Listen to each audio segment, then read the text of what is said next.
عارف يا حموده تجدع صاحب الليل وانت اخويا يلحق شادي جاي يا اخواتي حبيبي يا زيزي. وحشني والله يا شادي يا ابني، كنت مختفي فين الايام دي كلها؟ انت والتراديفي.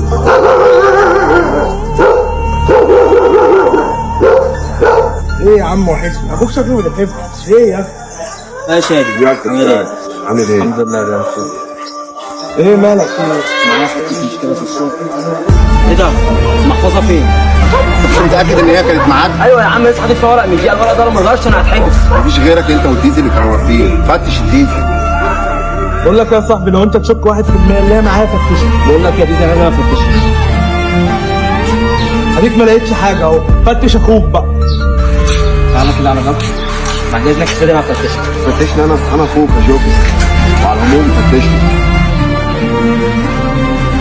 ايه ده؟ طب كنت خليتها تيجي من الغريب وما تجيش منك انت، انا كنت بقول عليك اخويا.